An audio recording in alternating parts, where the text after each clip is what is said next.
तो last lecture में बेटा हमने वेक्टर को स्टार्ट किया था। वेक्टर के बारे में जनरल इंट्रोडक्शन हमने कर लिया था। अब हम होस्ट के बेसिस पर वेक्टर को कैटेगराइज कर रहे थे, जिसमें हमने सबसे पहला पॉइंट कंसीडर कर लिया था कि बैक्टीरियल होस्ट अगर आपका हो तो उनके केस में हम कौन सा वेक्टर यूज़ करेंगे। तो आपको मैं याद दिला दूं, बैक्टीरियल होस्ट के केस में हमने दो टाइप के वेक्टर पढ़े थे, बैक्टीरियोफाज एंड प्लाज्मिड वेक्टर। कौन से वेक्टर बेटा? Bacteriophage and plasmid vector. और प्लाज्मिड वेक्टर के कंपैरिजन में बैक्टीरियोफाज वेक्टर जो थे दे आर मोर एडवांटेजियस। इसके रीजन हमने स्टडी कर लिए थे। अब हम इसके सेकंड स्टेप पे आते हैं, that is vectors for cloning in plant cell. कि अगर हमें प्लांट सेल में क्लोनिंग करनी है तो उसके लिए हम कौन सा वेक्टर यूज करेंगे। प्लांट सेल मतलब आपका क्लोनिंग इन प्लांट सेल का मतलब क्या है कि आपका होस्ट क्या है, एक प्लांट सेल है।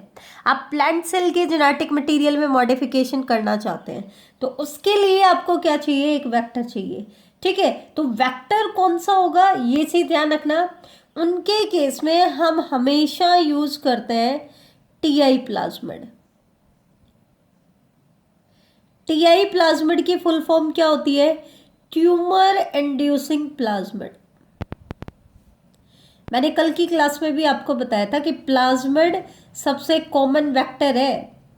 हालांकि बैक्टीरिया के लिए तो बैक्टीरियोफाज ज़्यादा बेटर थे, लेकिन क्योंकि प्लाज्मिड वेक्टर को हम प्लांट होस्ट सेल के लिए भी यूज़ करते हैं, लेकिन वो एक स्पेसिफिक प्लाज्मिड होता है। कौन सा? TI plasmid. लेकिन हम नेचुरल टीआई प्लाज्मिड को एज ए वेक्टर यूज नहीं करते हैं, हम यूज करते हैं इंजीनियर्ड टीआई प्लाज्मिड। अभी इंजीनियर्ड का मतलब क्या है कि हमने इसके जेनेटिक मेकअप में चेंज किया है। अब क्या चेंज किया है वो हम बाद में बात करेंगे, पहले हम नेचुरल टीआई प्लाज्मिड की बात कर लेते हैं कि ये टीआई प्लाज्मिड हमें मिलेगा कहाँ से, और फिर हम बात करेंगे कि इसमें हम क्या मॉडिफिकेशन करेंगे। तो टीआई प्लाज्मिड जो है ये हमें मिलता है, प्लाज्मिड है तो किसी बैक्टीरियल सेल में ही होगा। ठीक है, क्योंकि प्लाज्मिड तो किस में प्रेजेंट होते हैं, बैक्टीरियल सेल के एक्स्ट्रा क्रोमोसोमल पार्ट के अंदर आपके प्रेजेंट होते हैं, सेल्फ रेप्लिकेटिंग जो डीएनए होते हैं। तो टीआई प्लाज्मिड आपको मिलेगा एक बैक्टीरिया में, और उस बैक्टीरिया का नाम क्या है? एग्रोबैक्टीरियम ट्यूमिफेशन। एग्रोबैक्टीरियम ट्यूमिफेशन।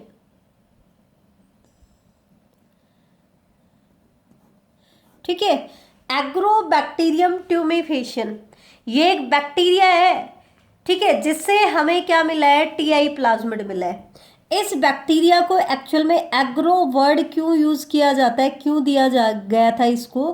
क्योंकि इस बैक्टीरिया के टीआई प्लाज्मिड को हम एग्रीकल्चर में यूज करते हैं क्रॉप इंप्रूवमेंट के लिए, इसको हम एज ए वेक्टर यूज कर रहे हैं ना। बैक्टीरियम वर्ड क्यों लगाया? क्योंकि ये एक बैक्टीरिया है। ट्यूमिफेशन वर्ड क्यों लगाया? क्योंकि ये ट्यूमर इंड्यूसिंग प्लाज्मिड इसके पास है। कैसा प्लाज्मिड है? Tumour inducing plasmid. ठीक है, एक्चुअल में क्या होता है, एग्रोबैक्टीरियम ट्यूमिफेशन जो है ना, ये एक पैथोजन है। ये एक पैथोजन है जो अटैक करता है सेवरल डाइकॉट प्लांट्स को। बहुत सारे डाइकॉट प्लांट्स को क्या करता है, ये अटैक करता है बेटा। ठीक है, तो ये एक पैथोजन है जो डाइकॉट प्लांट पे अटैक करता है। और जब ये डाइकॉट प्लांट पे अटैक करता है ना, तो अपने डीएनए का एक सेगमेंट प्लांट में ट्रांसफर करेगा, और वो सेगमेंट कौन सा होता है? T DNA. जो भी इसका टोटल डीएनए का पार्ट है, उस टोटल डीएनए के कंटेंट में से ये जिसको ट्रांसफर करता है इन्फेक्शन के दौरान प्लांट में, वो कौन सा पार्ट होता है? इसका टी डीएनए होता है। मतलब पूरा टीआई प्लाज्मिड ट्रांसफर नहीं करता है, उसका कौन सा डीएनए ट्रांसफर करता है? T DNA. ठीक है, तो it has the ability to deliver T DNA into plant. और जब ये टी डीएनए प्लांट में ट्रांसफर हो जाता है तो प्लांट जो है या जो भी सेल है वो नॉर्मल से ट्यूमरस हो जाती है। मतलब उसमें ट्यूमर हो जाता है, ट्यूमर सेल में कन्वर्ट हो जाती है। ठीक है, इसको हम क्राउन गाल ट्यूमर भी कहते हैं। डाइकॉट प्लांट के केस में इसको हम क्या कहते हैं, क्राउन गाल ट्यूमर। क्राउन गाल ट्यूमर क्यों कहते हैं बेटा, क्योंकि ये प्लांट के क्राउन रीजन में ट्यूमर कॉज करता है। कि क्राउन रीजन कौन सा होता है, जहाँ पे रूट और स्टेम आपस में मिलते हैं, इस रीजन में क्या कॉज कराता है, ट्यूमर कराता है। ठीक है, अब क्वेश्चन आता है कि बैक्टीरिया ने प्लांट में ट्यूमर क्यों कराया। भाई बैक्टीरिया क्यों करा रहा है उसमें ट्यूमर, क्योंकि बैक्टीरिया जब प्लांट में ट्यूमर कराता है तो ट्यूमरस सेल जो होती है ना, वो एक केमिकल की प्रोडक्शन करती है, और वो केमिकल किसको चाहिए होता है, इस बैक्टीरिया को चाहिए होता है। तो tumour cell produce a chemical which is required by the pathogen. ठीक है, ये तो था नॉर्मल टीआई प्लाज्मिड की हम बात कर रहे थे, लेकिन हमें तो प्लांट में ट्यूमर थोड़ी ना कराना है, हम तो बेनिफिट के लिए प्लांट में कुछ मॉडिफिकेशन कराना चाहते हैं। तो हम नॉर्मल टीआई प्लाज्मिड को यूज नहीं कर सकते, तो हमें टीआई प्लाज्मिड में कुछ मॉडिफिकेशन करनी पड़ेगी। अब वो मॉडिफिकेशन क्या होगी, ये देखो मॉडिफिकेशन क्या होगी बेटा। हम क्या चाहते हैं कि प्लांट में जब टीआई प्लाज्मिड जाए तो प्लांट में पहली बात तो ट्यूमर ना हो, हम नहीं चाहते कि उसमें ट्यूमर हो। फिर दूसरा, हम वेक्टर के तौर पर यूज करें तो हम चाहते हैं कि ये किसी डिजायर्ड जीन को ट्रांसफर करे। तो इसके लिए हमें क्या करना है, इसका जो वो सेगमेंट है जो टीडीएनए के लिए रिस्पॉन्सिबल है, मतलब इसका वो सेगमेंट जो टीडीएनए के लिए रिस्पॉन्सिबल है, इसको हमें रेस्ट्रिक्शन एंडोन्यूक्लियस एंजाइम से कट करके क्या करना है, सेपरेट करना है। ये सेपरेट कर दिया हमने, इसका टीडीएनए वाला पोर्शन क्या कर दिया बेटा, हटा दिया। ये हमने इसका टीडीएनए निकाल दिया, क्योंकि हम नहीं चाहते कि प्लांट में ट्यूमर हो। और इसको हटाने के बाद हमें इसी की जगह पे डिजायर्ड जीन को इंसर्ट करना है। ये आ गया हमारा डिजायर्ड जीन। हमने इस बैक्टीरिया का टीआई प्लाज्मिड निकाला और टीआई प्लाज्मिड के टीडीएनए को रिप्लेस कर दिया, किससे, डिजायर्ड जीन से रिप्लेस कर दिया। अब क्या हो गया, ये बन गया हमारा बेटा मॉडिफाइड टीआई प्लाज्मिड। अब ये मॉडिफाइड टीआई प्लाज्मिड क्या है, इसको हमने बैक्टीरिया में वापस इंसर्ट कर दिया। तो बैक्टीरिया की तो नेचुरल टेंडेंसी है कि वो प्लांट को क्या करेगा, इन्फेक्ट करेगा। लेकिन अब वो प्लांट को जब इन्फेक्ट करेगा तो टीडीएनए तो उसके पास है नहीं, टीडीएनए की जगह पे हमने क्या डाल दिया है, डिजायर्ड जीन। तो वो प्लांट में जब इन्फेक्शन करेगा तो डिजायर्ड जीन को किस में ट्रांसफर कर देगा बेटा, प्लांट में ट्रांसफर कर देगा। तो हमारा काम हो गया। तो इसने क्या किया, एक कैरियर का काम किया। ठीक है, तो ध्यान देना, दोबारा मैं बता देती हूँ, हम नॉर्मल टीआई प्लाज्मिड को यूज नहीं करते हैं, हम उसमें मॉडिफिकेशन करते हैं। मॉडिफिकेशन क्या करते हैं, उसके टीडीएनए को रिप्लेस कर देते हैं डिजायर्ड जीन से। लेकिन एग्रोबैक्टीरियम की तो नेचुरल टेंडेंसी है कि वो प्लांट के ऊपर अटैक करेगा और अपने टीआई प्लाज्मिड का वो सेगमेंट ट्रांसफर करेगा जहाँ टीडीएनए है। लेकिन अब वहाँ पे टीडीएनए तो है नहीं, उसकी जगह पे हमने डिजायर्ड जीन डाल दिया है। तो वो टीडीएनए की बजाय किसको ट्रांसफर करेगा, डिजायर्ड जीन को ट्रांसफर करेगा। ठीक है, तो इसका मतलब ना तो अब वो ट्यूमर कॉज करा रहे, that means it is not pathogen now, but still able to deliver gene of interest and to a variety of plant। gene of interest मतलब जिस जीन को हम इंसर्ट कराना चाहते हैं, डिजायर्ड जीन को ट्रांसफर कर सकता है। तो ये होता है बेटा प्लांट्स में। तो आई थिंक आप लोगों को अच्छे से क्लियर हो गया होगा। एक क्वेश्चन बहुत इंपॉर्टेंट बनता है इस टॉपिक पे, क्या कि Ti plasmid is a tumour inducing plasmid. कि टीआई प्लाज्मिड क्या है, एक ट्यूमर इंड्यूसिंग प्लाज्मिड है। Still it is used as cloning vector, लेकिन फिर भी इसको क्लोनिंग वेक्टर के तौर पर यूज किया जाता है। हाउ इट इज पॉसिबल, ये कैसे पॉसिबल हुआ। तो आप कहोगे कि हम नॉर्मल टीआई प्लाज्मिड यूज नहीं कर रहे हैं, हम इंजीनियर टीआई प्लाज्मिड यूज कर रहे हैं, क्योंकि हमने उसके टीडीएनए को रिप्लेस कर दिया है डिजायर्ड जीन से या जीन ऑफ इंटरेस्ट से। तो अब ये पैथोजेनिक नहीं रहा, बल्कि हमारे जीन ऑफ इंटरेस्ट को किस में ट्रांसफर कर रहा है, प्लांट में। यही चीज जो मैंने अभी आपको बताई है वही इस क्वेश्चन के आंसर में आएगी। अब हम बात करेंगे नेक्स्ट पार्ट की, that is vectors for cloning in animal cell. That means अगर आपका होस्ट एक एनिमल सेल है तो फिर आप कौन से वेक्टर यूज कर सकते हो। तो बेटा इसमें ध्यान रखना, एनिमल सेल अगर होस्ट हो तो हम मोस्टली डिसआर्म्ड वायरसेस को यूज करते हैं। अब क्वेश्चन आता है कि what do you mean by disarmed viruses. तो आपको पता है कि नॉर्मली जो वायरसेस होते हैं, जैसे कोई भी वायरस है, ये लगा लो, ये आपका वायरस है, न्यूक्लियोप्रोटीन एंटिटी है, ये इनका जेनेटिक मटेरियल है, जो भी है।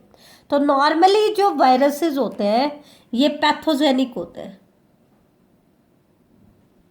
इन्फेक्शियस होते हैं, और जब ये इन्फेक्शन करते हैं तो अपना जेनेटिक मटेरियल होस्ट में ट्रांसफर कर देते हैं। लेकिन हमें क्या करना है, इसका जो जीन जो पैथोजेनिक है उसको रिमूव कर देना है और उसकी जगह पे क्या ट्रांसफर कर देना है, डिजायर्ड जीन। जैसा कि हमने किस में किया था, टीडीएनए के केस में किया था, वैसे ही हमें वायरसेस में मॉडिफिकेशन करनी है। इसका जो जीन रिस्पॉन्सिबल होता है वायरुलेंसी के लिए, वायरुलेंट जीन जो होता है, हम वर्ड पर्टिकुलर यूज करेंगे वायरुलेंट जीन, वायरुलेंट जीन को रिप्लेस कर देंगे किससे, डिजायर्ड जीन से। अगर हमने वायरुलेंट जीन को डिजायर्ड जीन से रिप्लेस कर दिया तो फिर क्या हुआ, अब वायरुलेंट जीन को हटा दिया है तो अब ये वायरुलेंट नहीं होगा, इन्फेक्शन नहीं करेगा। दूसरा, उसकी जगह पे हमने डिजायर्ड जीन डाल दिया तो अब ये होस्ट को अटैक करेगा, तो वायरुलेंट जीन की बजाय किसको ट्रांसफर करेगा, डिजायर्ड जीन को। तो हमारा काम हो जाएगा कि ये हमारे डिजायर्ड जीन को क्या कर देगा, होस्ट में ट्रांसफर कर देगा। अब क्वेश्चन आता है कि कौन कौन से वायरसेस के डिसआर्म्ड वायरसेस हम यूज करेंगे जेनेटिक इंजीनियरिंग में। तो बेटा हम यूज करेंगे रेट्रोवायरसेस। रेट्रोवायरसेस तो आपको पता ही है कि नॉर्मली जो रेट्रोवायरसेस होते हैं जब ये किसी सेल को अटैक करते हैं तो ये नॉर्मल सेल को कैंसरस सेल में कन्वर्ट कर देते हैं।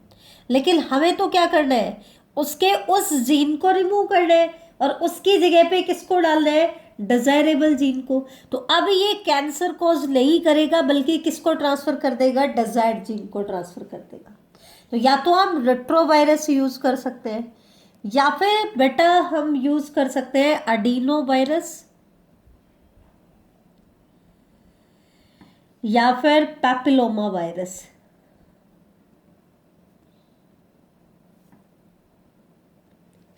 तो ये इस तरीके से हमने अलग अलग होस्ट के लिए अलग अलग वेक्टर को सेलेक्ट किया।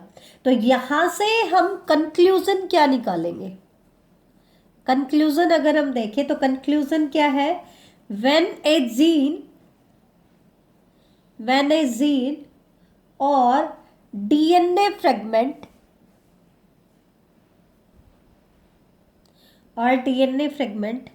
has been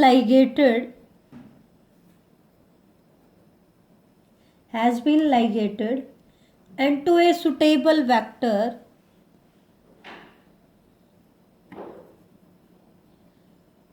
then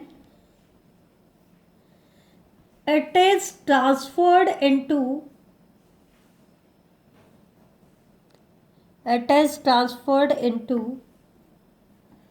a bacterial, plant और एनिमल होस्ट। दैट मीन्स ये क्या कहना चाह रहा है बेटा, अगर हम किसी भी जीन को या किसी भी डीएनए फ्रेगमेंट को एक सुटेबल वेक्टर के साथ लाइगेट कर दे, मतलब जोड़ दे, तो इससे क्या होगा, वो वेक्टर क्या करेगा, उस डिजायर्ड जीन को या डिजायर्ड डीएनए फ्रेगमेंट को उस होस्ट में ट्रांसफर कर देगा। फिर चाहे आपका होस्ट बैक्टीरियल सेल है, प्लांट सेल है या एनिमल सेल है, ठीक है। तो ये हम पढ़ चुके हैं कि हमें कौन से होस्ट के लिए कौन सा वेक्टर यूज करना है। बैक्टीरियल होस्ट है तो हमारे पास दो ऑप्शन है, या तो हम प्लाज्मिड वेक्टर यूज करें या फिर हम बैक्टीरियोफाज वेक्टर यूज करें। अगर हम एक प्लांट होस्ट सेल यूज करें तो हमें कौन सा वेक्टर यूज करना है, टीआई प्लाज्मिड। नेक्स्ट चैप्टर में हम एप्लीकेशन में पढ़ेंगे क्रॉप इंप्रूवमेंट। तो क्रॉप इंप्रूवमेंट के जितने भी हैं, जैसे कि हमें कोई भी पेस्ट रेजिस्टेंट प्लांट बनाना है, इंसेक्ट रेजिस्टेंट प्लांट बनाना है, तो वहां पे हम वेक्टर के तौर पर हमेशा किसको यूज करेंगे, टीआई प्लाज्मिड को। अब ह्यूमन इंसुलिन बनाना है तो उसके केस में होस्ट सेल क्या है, ह्यूमन सेल है, एनिमल सेल है, तो उनके केस में हमें क्या यूज करना है, वायरसेस को यूज करना है, डिसआर्म्ड वायरसेस। ठीक है, तो ये चीज आप ध्यान रखना। ये था आपका फर्स्ट पार्ट वेक्टर का। अब हम आते हैं नेक्स्ट पार्ट की तरफ, और नेक्स्ट पार्ट क्या है, फीचर्स रिक्वायर्ड टू facilitate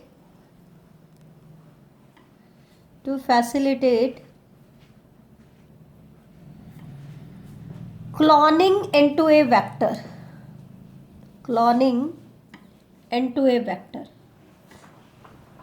ये बहुत इंपॉर्टेंट है बेटा। वेक्टर का एक एक पार्ट बहुत इंपॉर्टेंट है। सबसे इंपॉर्टेंट तो है, इसमें आगे हम स्टडी करेंगे PBR 322 वेक्टर, लेकिन पहले इसको देखो। अब कौन कौन से फीचर हमें चाहिए अगर हमें वेक्टर से क्लोनिंग करानी है, क्या करानी है, to facilitate cloning into a vector. Vector की हेल्प से हमें क्लोनिंग करानी है। हालांकि वेक्टर क्लोनिंग जाकर के किस में करेगा, होस्ट में जाकर के। क्यों, क्योंकि वेक्टर तो सिर्फ एक डीएनए है, इसके पास डीएनए के अलावा कुछ नहीं है, तो इसके पास खुद की सिंथेटिक मशीनरी तो नहीं है, तो ये सिंथेटिक मशीनरी तो किसकी यूज करेगा, होस्ट की। लेकिन ये होस्ट में एंटर होने के बाद अपनी मल्टीपल कॉपीज बना पाए और साथ में डिजायर्ड जीन की भी मल्टीपल कॉपीज बना पाए, तो इसके लिए इसमें कौन कौन से कैरेक्टर होने चाहिए, तो ध्यान से देखना इसमें क्या क्या होना चाहिए। एक तो होना चाहिए बेटा ओराई। ओराई मीन्स ऑरिजिन ऑफ रेप्लिकेशन, क्योंकि ये तो वो पॉइंट है जहां से रेप्लिकेशन की शुरुआत होगी। डिजायर्ड जीन अकेला अपनी मल्टीपल कॉपीज नहीं बना सकता है, क्योंकि उसके पास खुद का ओराई नहीं है। दूसरा क्या होना चाहिए, सेलेक्टेबल मार्कर होना चाहिए। सेलेक्टेबल मार्कर क्यों होना चाहिए भी, क्योंकि मॉलिक्यूलर लेवल पे सक्सेस के चांस बहुत कम है।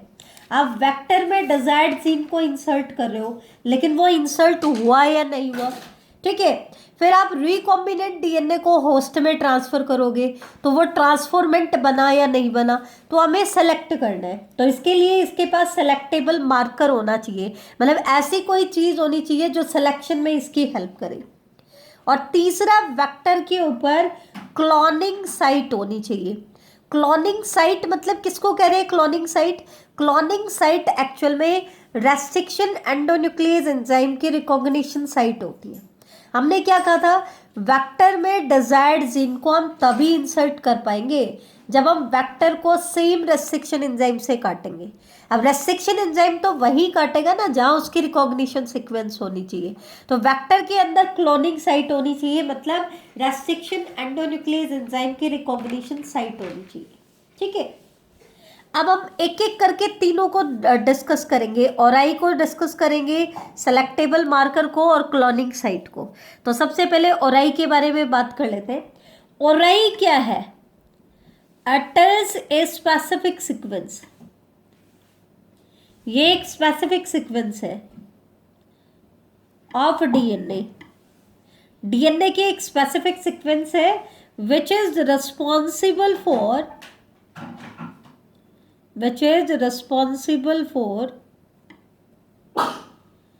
इनिशिएटिंग रेप्लिकेशन, जो रेप्लिकेशन को इनिशिएट करने के लिए रिस्पॉन्सिबल है। क्यों, क्योंकि रेप्लिकेशन की शुरुआत कहाँ से होगी, ओराई से होगी।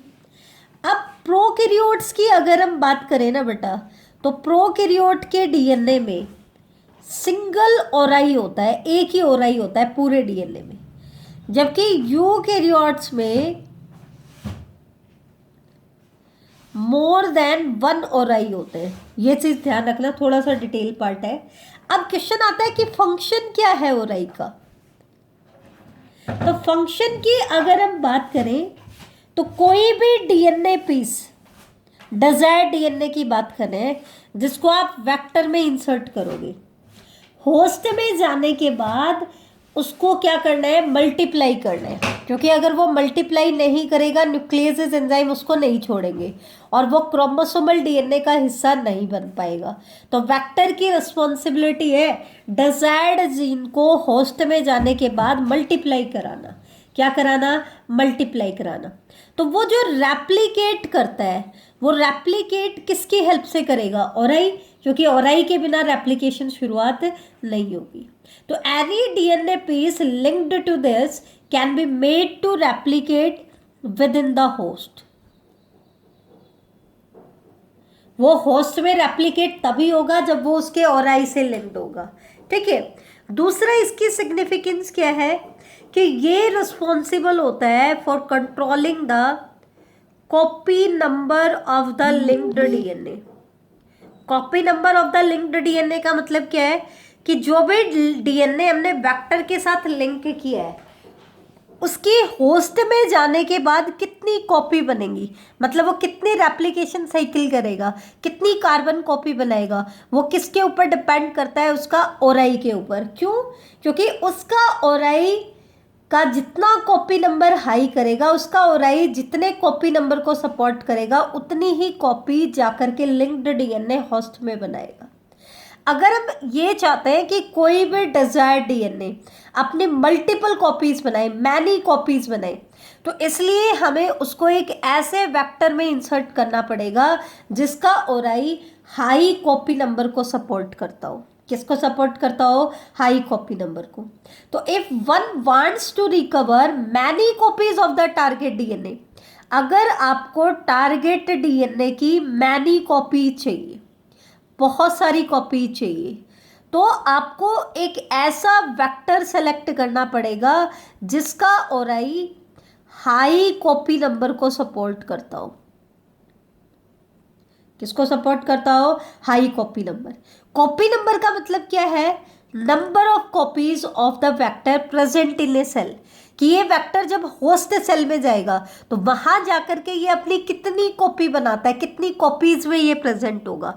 अब जितनी कॉपी वेक्टर की होंगी उतनी ही कॉपी किसकी भी होंगी? उस लिंक्ड डीएनए की भी होंगी। ठीक है। तो ये तो था ओराई। अब हम आते हैं सेलेक्टेबल मार्कर। अब सेलेक्टेबल मार्कर का क्या फंक्शन होता है बेटा? सेलेक्टेबल मार्कर हमारी हेल्प करेगा दो चीज़ों को आइडेंटिफाई करने में। कैसे? जब हमने डिजायर्ड जीन को वेक्टर में डाला तो हमारे पास दो ऑप्शन है। क्या? एक तो डिजायर्ड जीन वेक्टर में इंसर्ट नहीं हुआ, इसको तो हम बोलेंगे नॉन रिकॉम्बिनेंट वेक्टर।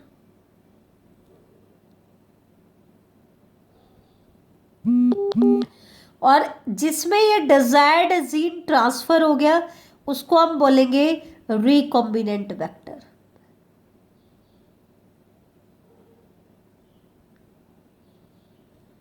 ठीक है। फिर हमें क्या करना है? इनको होस्ट में ट्रांसफर करना है। तो होस्ट में हमारे पास तीन ऑप्शन है बेटा। तीन ऑप्शन कौन कौन से हैं? एक तो ऑप्शन है नॉन ट्रांसफॉर्मेंट। नॉन ट्रांसफॉर्मेंट मतलब एक ऐसा होस्ट जिसमें वेक्टर ट्रांसफर हुआ ही नहीं। दूसरा ऑप्शन क्या है? ट्रांसफॉर्मेंट तो है, वेक्टर आया तो है, but with non recombinant vector, लेकिन उसमें नॉन रिकॉम्बिनेंट वेक्टर आया। ठीक है। और तीसरा क्या है? ट्रांसफॉर्मेंट, वेक्टर ट्रांसफर हो गया है जिसमें रिकॉम्बिनेंट डीएनए है, मतलब रिकॉम्बिनेंट वेक्टर जिसमें गया है, जिसमें रिकॉम्बिनेंट वेक्टर गया है वो, जिसमें नॉन रिकॉम्बिनेंट वेक्टर गया है वो, और एक होस्ट ऐसा जिसमें वेक्टर ट्रांसफर ही नहीं हुआ। तो सिलेक्शन कभी भी, क्योंकि वेक्टर तो एक डीएनए है, हम डीएनए को सेलेक्ट नहीं कर सकते, वो बहुत कॉस्टली होता है। हमें क्या करना है, होस्ट को सेलेक्ट करना है। तो सबसे पहले तो हम कैसे सेलेक्ट करते हैं, हम नॉन ट्रांसफॉर्मेंट को ट्रांसफॉर्मेंट से सेपरेट करेंगे। तो ये हमारी ट्रांसफॉर्मेंट को नॉन ट्रांसफॉर्मेंट से सेपरेट करने में हमारी हेल्प करेगा। कैसे, ये आइडेंटिफाई करेगा और एलिमिनेट करेगा किसको, नॉन ट्रांसफॉर्मेंट को, and selectively permitting the growth of transformant. लेकिन ट्रांसफॉर्मेंट में हमारे पास दो आ गए हैं, एक तो जिसमें नॉन रिकॉम्बिनेंट वेक्टर है और एक जिसमें रिकॉम्बिनेंट। तो फिर ये हमारी हेल्प करेगा किसको, ऐसे ट्रांसफॉर्मेंट को सेलेक्ट करने में जिसमें रिकॉम्बिनेंट वेक्टर होगा। कैसा वेक्टर होगा, रिकॉम्बिनेंट वेक्टर। ट्रांसफॉर, ये जो प्रोसेस है, इस प्रोसेस को हम क्या कहते हैं, ट्रांसफॉर्मेशन। ट्रांसफॉर्मेशन क्या होता है, it is a procedure through which a piece of DNA is introduced into a host bacterium। जब हम किसी piece of DNA को host में इंट्रोड्यूस कराते हैं तो ये जो प्रोसेस होता है ये क्या कहलाता है, ट्रांसफॉर्मेशन। अब जिसमें नॉन रिकॉम्बिनेंट वेक्टर गए उसमें भी तो फॉरेन डीएनए गए, जिसमें रिकॉम्बिनेंट वेक्टर गए उसमें भी फॉरेन डीएनए गए, तो ये दोनों ही क्या है, ट्रांसफॉर्मेंट है। तो एक चीज़ तो हमने डिस्कस कर ली कि सेलेक्टेबल मार्कर हमारी हेल्प करेगा ट्रांसफॉर्मेंट और नॉन ट्रांसफॉर्मेंट को डिफ्रेंशिएट करने में, ताकि हम ट्रांसफॉर्मेंट जिसमें रिकॉम्बिनेंट डीएनए है उसको सेलेक्ट कर सके और हमारा जो है जेनेटिक इंजीनियरिंग का पर्पस क्या हो जाए बेटा, कंप्लीट हो जाए। ठीक है, लेकिन अब क्वेश्चन आता है कि सेलेक्टेबल मार्कर कौन कौन से हैं, कौन कौन सी चीज़ें हैं जो सेलेक्टेबल मार्कर के तौर पर काम कर सकती हैं। तो इनिशियली जब वेक्टर में सेलेक्टेबल मार्कर की बात की गई तो सेलेक्टेबल मार्कर का काम किसने किया, उन जीन ने विच एनकोडिंग रेजिस्टेंस टू एंटीबायोटिक। ऐसे जीन ने सेलेक्टेबल मार्कर का काम किया जो किसी एंटीबायोटिक के लिए रेजिस्टेंट एबिलिटी देते हैं। क्योंकि आपको पता है बैक्टीरिया है, प्लाज्मिड वेक्टर, हमें प्लाज्मिड जैसे वेक्टर है बैक्टीरिया से भी हमें मिलते हैं, तो वो एंटीबायोटिक के लिए रेजिस्टेंट होते हैं। एंटीबायोटिक रेजिस्टेंट मतलब अगर हम उस एंटीबायोटिक मीडिया में उनको ग्रो कराएं तो जिसके पास रेजिस्टेंट जीन होगा वो उसमें आसानी से ग्रो कर जाएगा। तो मोस्टली जो जीन सेलेक्टेबल मार्कर का काम करते हैं वो जीन होते हैं जो किसी पर्टिकुलर एंटीबायोटिक के लिए रेजिस्टेंट एबिलिटी देते हैं, जैसे कि एम्पिसिलिन एंटीबायोटिक के लिए, क्लोरमफेनिकोल एंटीबायोटिक के लिए रेजिस्टेंट एबिलिटी दे रहे हैं, क्लोरमफेनिकोल, टेट्रासाइक्लिन, कैनामाइसिन,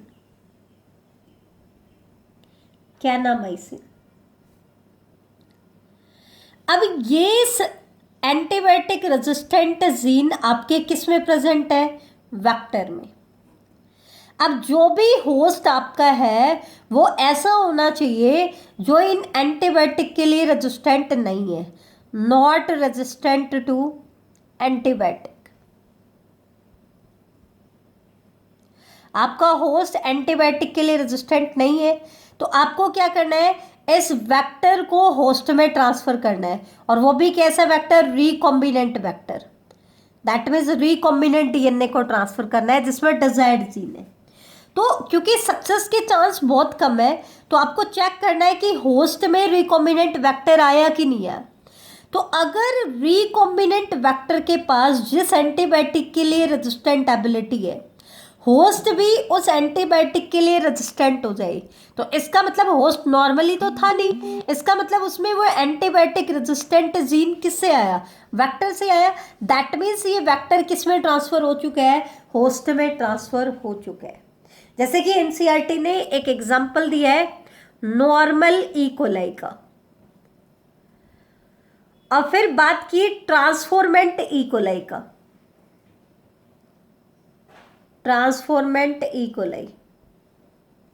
तो बेटा जो नॉर्मल ई कोलाई है वो किसी भी एंटीबायोटिक के लिए रेजिस्टेंट नहीं थी, लेकिन जो ट्रांसफॉर्मेंट ई कोलाई बनी, आफ्टर रिकम्बिनेंट डीएनए के ट्रांसफर के लिए, वो इन एंटीबायोटिक के लिए क्या होगी, रेजिस्टेंट होगी। ठीक है, तो यहां पर आपसे क्वेश्चन पूछ सकते हैं, write the 4 selectable marker of E coli which are not present in normal E coli. ठीक है, ई कोलाई में के लिए ऐसे 4 सेलेक्टेबल मार्कर को बताओ जो नॉर्मल ई कोलाई में नहीं होते हैं। नॉर्मल ई कोलाई में क्या नहीं होते हैं, ना तो वो एम्पिसिलिन के लिए रेजिस्टेंट थी, ना क्लोरमफेनिकोल के लिए, ना टेट्रासाइक्लिन के लिए, ना ही कैनामाइसिन के लिए।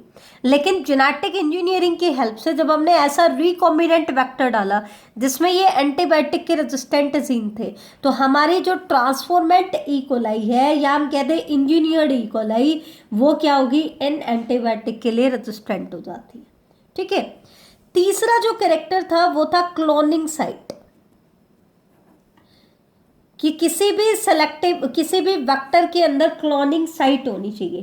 तो मैंने क्या कहा था, क्लोनिंग साइट क्या है एक्चुअल में, they are the recognition site for restriction endonuclease enzyme. मतलब वेक्टर के ऊपर ये वो साइट है जिनको कोई रेस्ट्रिक्शन एंडोन्यूक्लियस एंजाइम रिकॉग्नाइज करेगा और वहां पे कट लगाएगा। और आपको पता है रेस्ट्रिक्शन एंडोन्यूक्लियस एंजाइम जहां कट लगाएगा वहीं पे स्टिकी एंड्स प्रोड्यूस होंगे। तो जो आपका डिजायर्ड जीन है वो भी कहाँ पे इंसर्ट होगा, इन क्लोनिंग साइट पे ही इंसर्ट होगा। ठीक है, अब एक क्वेश्चन देखो, क्लोनिंग साइट के ऊपर वेक्टर में क्या क्वालिटी होनी चाहिए। एनसीईआरटी की लाइन बता रही हूं, ध्यान से देखना। in order to link the alien DNA, the vector need to have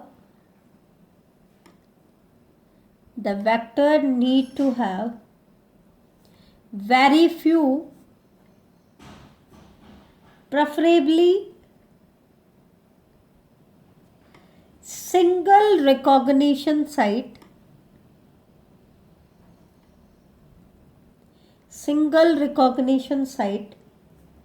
for the commonly used restriction enzyme।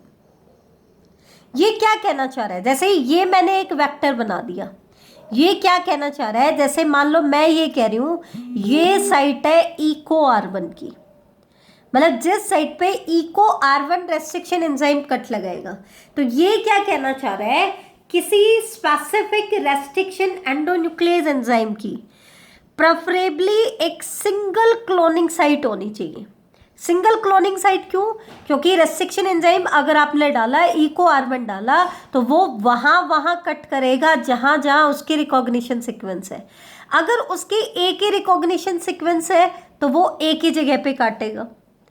लेकिन मान लो इसी क्लोनिंग वेक्टर में इको R1 की रिकॉग्निशन साइट यहां भी है, यहां भी है, यहां भी है, तो जब आपने इको R1 डाला तो वो यहां भी काटेगा, यहां भी काटेगा और यहां भी काटेगा।